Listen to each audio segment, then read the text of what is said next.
नमस्कार students, edu गुरुजी channel से मैं हितेश परमार आप सभी के लिए डीईटी की सीमेट काउंसलिंग के अपडेट्स लेके आया हूं। बेटा कल 29 अक्टूबर 2020 को सीमेट की मेरिट लिस्ट जो है वो डीईटी ने जारी करी है। अब इस मेरिट लिस्ट में बेटा आपका नाम है या नहीं है ये आपको पहले चेक करना है। सेकेंड थिंग बेटा, इस मेरिट लिस्ट से आपको क्या कॉलेज मिल सकते हैं इसके बारे में आपको सोचना है, आपने कॉलेजेस की क्या प्रायोरिटीज डाली है। देन बेटा अब इस लिस्ट में आपका नाम आने के बाद आपको क्या करना है और नहीं आने के बाद आपको क्या करना है, इन बातों पे हम डिस्कस करेंगे। क्लियर? अच्छा बेटा, मेरिट लिस्ट दोनों तरह की आ चुकी है। मेरिट लिस्ट जो है वो यहां पर किनकी आ चुकी है, सीमेट देने वालों की भी और जिन्होंने क्वालिफाइंग एग्जाम पास करी है उनकी भी मेरिट लिस्ट आ चुकी है।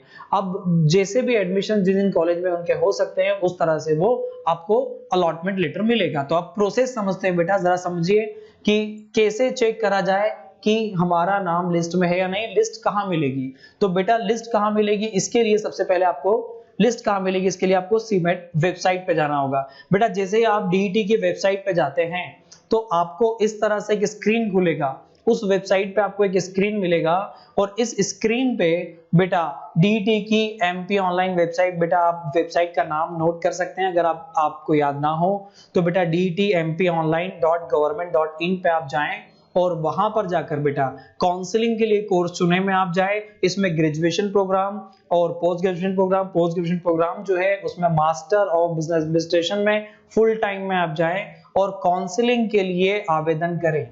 जैसे ही आप काउंसलिंग के लिए आवेदन करें पे क्लिक करते हैं तो बेटा नेक्स्ट आपकी इस तरह से स्क्रीन खुल के आती है। बेटा इस स्क्रीन पे मैं आपको बता दूं कि इस स्क्रीन पे क्या है। तो ये जो स्क्रीन है बेटा, इस स्क्रीन में आपको पूरा प्रोसेस आपको दिख रहा है। शायद आप में से बहुत सारे बच्चों ने इसको चेक भी किया होगा। अब इससे जरा समझिए कि आपको क्या मिला हुआ है। बेटा आप जैसे रजिस्ट्रेशन और ये सब आप कर चुके हैं। अब देखिए 29 अक्टूबर को कॉमन मेरिट लिस्ट आ चुकी है। अब कॉमन यहां क्लिक करेंगे तो बेटा आपको एक लिस्ट मिल जाएगी और वो लिस्ट आप अपलोड कर लें और आप उसमें चेक करें कि आपका नाम है या नहीं। अब सवाल उठता है कि सर मेरा नाम लिस्ट में है पर अब क्या, सर आपका नाम लिस्ट में तो क्या आपका एडमिशन हो गया या किस कॉलेज में एडमिशन हुआ है ये तो कहीं लिखा हुआ नहीं है। तो हम इसके बारे में भी डिस्कस करेंगे। तो बेटा एक तो ये वाली लिस्ट है। सेकंड है बेटा ये सीमेट के आधार पर है, एक अहकारी परीक्षा क्वालिफिकेशन एग्जाम के आधार पे भी एक लिस्ट आई है बेटा।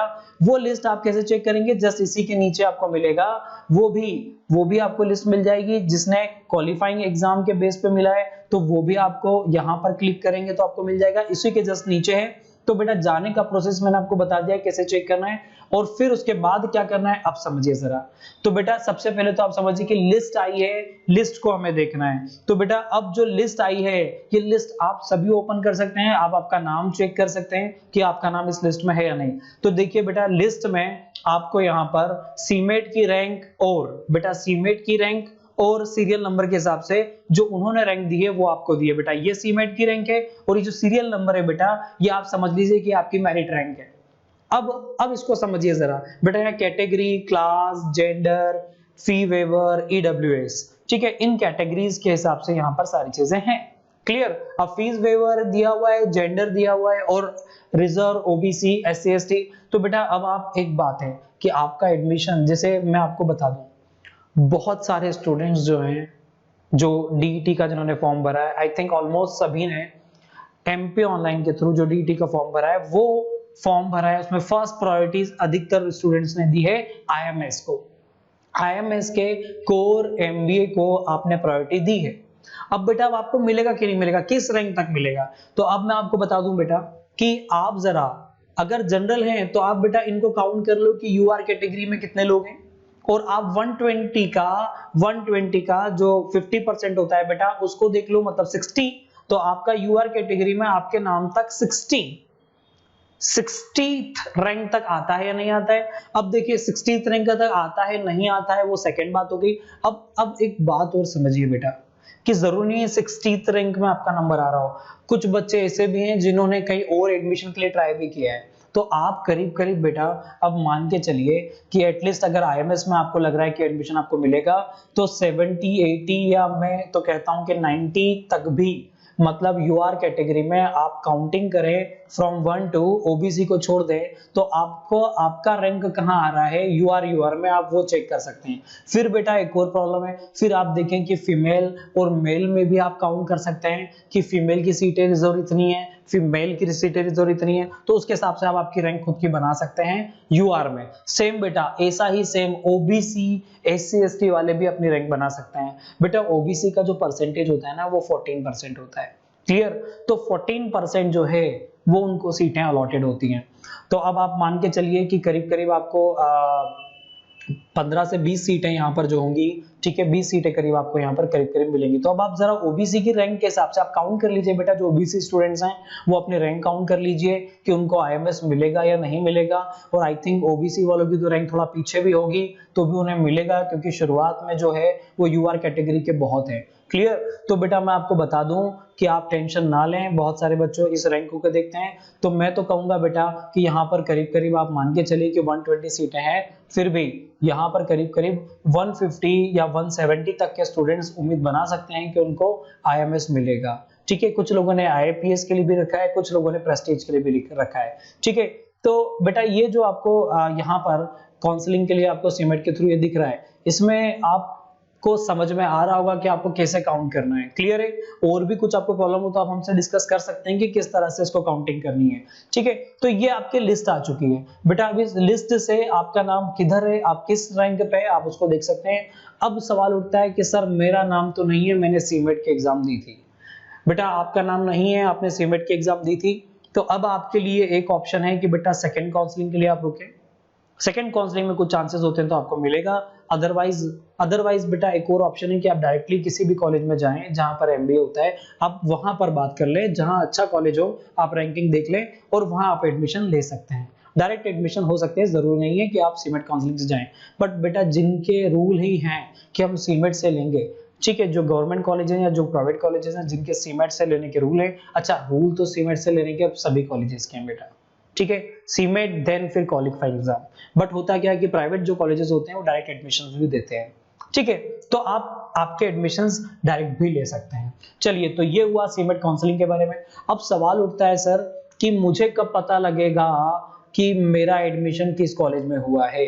तो वापस से मैं थोड़ा सा आपको एक बात बता दूं कि आपको कब पता लगेगा। आप जरा समझिए कि आपका नाम आ चुका है, अभी लिस्ट में मेरिट लिस्ट आ चुकी है, आपको कुछ नहीं करना, आप सिर्फ वेट करें 3/11/2020 का, ठीक है। अब 3/11/2020 का क्यों? क्योंकि कॉमन मेरिट लिस्ट आपकी आ चुकी है। अब आवंटन पत्रों की ऑनलाइन उपलब्धता, तो बेटा अब यहां पर आपको अलॉटमेंट लेटर मिलेगा। कब मिलेगा बेटा? तो 3 नवंबर को मिलेगा। समझ रहे हो बात को बेटा? 3 नवंबर को आपको 3 नवंबर को आपको अलॉटमेंट लेटर मिलेगा बेटा। आपको चेक करना है, डेट नहीं भूलनी है। 3 से 9 के बीच में, ऐसा ना हो बेटा कि आप त्योहार में भूल जाएं। 3 से 9 के बीच में आप दिवाली की साफ सफाई में भूल ना जाएं। 3 से 9 के बीच में आपको चेक करना है और फिर बेटा संस्था में जाके आवंटित संस्था में मूल दस्तावेजों का सत्यापन एवं प्रवेश, मतलब आपको डॉक्यूमेंट वेरीफाई करवाने हैं और एडमिशन ले लेना है अगर आपको लगता है तो, राइट। और अगर इस डेट के बीच में आपको अलॉट हुआ है और आपने एडमिशन नहीं लिया है तो आपका एडमिशन ऑटोमेटिकली कैंसिल हो जाएगा। बात क्लियर है? अब एक सवाल और आता है, सर मैं तो इंदौर में रहता ही नहीं, मैं डॉक्यूमेंटेशन वेरिफिकेशन करवाने आऊंगा क्या? तो बेटा उसके लिए थोड़ा सा अभी कंफ्यूजन है, आप रुकिएगा, क्योंकि इन्होंने क्लियर लिखा है कि संस्था में आकर ही आपको मूल दस्तावेज को सत्यापन करवाने हैं। क्लियर है?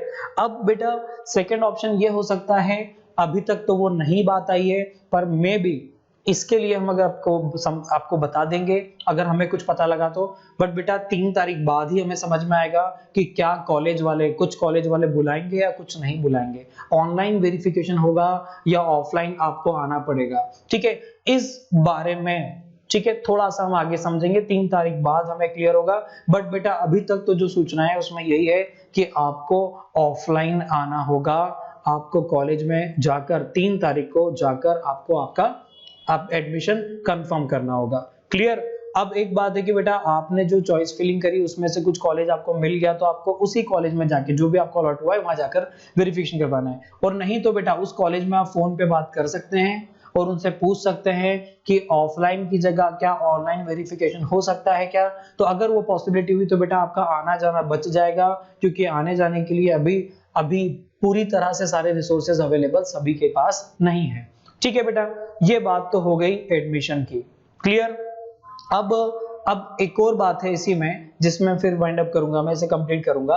तो बेटा सेकंड लिस्ट जो जारी करी है वो करी है बेटा इन्होंने, वो लिस्ट जारी करी है अकॉर्डिंग टू क्वालिफाइंग एग्जाम। तो बेटा क्वालिफाइंग एग्जाम के थ्रू भी लिस्ट जारी हुई है, वो लिस्ट आप यहाँ पर देख सकते हैं कि 92.7% वाले को जिसमें ग्रेजुएशन मिले हैं, जिसे प्रिया राठौर, इनका ये ओबीसी कैटेगरी में इनकी रैंक 1 है। अब क्वालिफाइंग एग्जाम के थ्रू जो भी कॉलेजेस इनको इन्होंने डाले होंगे, और वो कॉलेजेस क्वालिफाइंग एग्जाम के थ्रू, जैसे कि प्रेस्टीज भी दो तरह से एडमिशन लेता है, सीमेट एंड क्वालिफाइंग। तो पहले वो सीमेट को प्रायोरिटी देता है, देन क्वालिफाइंग को। तो अगर सीमेट से उसकी सीटें जो हैं वो फुलफिल नहीं होती हैं या कुछ सीटें उन्होंने क्वालिफाइंग के लिए रखी हैं, तो वो उस तरह से एडमिशन होगा। तो आपने जिन जिन कॉलेजेस में क्वालिफाइंग के लिए प्रायोरिटीज डाल रखी होंगी, उसमें जैसे प्रिया ने अपने जो क्वालिफाइंग डाली है उनको डेफिनेटली जो फर्स्ट डाला है वो तो मिलेंगे। तो बेटा क्वालिफाइंग एग्जाम्स में बच्चों ने डाल रखा है, ठीक है। चलिए, तो ये हुआ। अब बेटा फीस सबमिशन की बात कब होगी, तो जैसे आपको अलॉटमेंट लेटर आ जाएगा 3 से 9 के बीच में। बेटा मैं फिर बोल रहा हूँ 3 से 9 के बीच में, बहुत कम समय होता है। इसके पहले आप सारे डॉक्यूमेंट्स जो आपके पास ओरिजिनल है वैसे आपने अपलोड करें तो आपके पास होंगे, ठीक है बेटा। तो आप प्लीज आपका नाम चेक कर लीजिए, और लिस्ट में अगर नाम है तो आप तैयारी कर लीजिए कि आपको 3 से 9 के बीच में आपके कॉलेज में भी आपको प्रेजेंट होना पड़े, ठीक है। तो बेटा आज के लिए इतना ही है, और कुछ अपडेट आते हैं तो हम आपके पास फिर आते हैं। एजुगुरु से हितेश परमार आप सभी का अभिनंदन करता हूं। नमस्कार बेटा।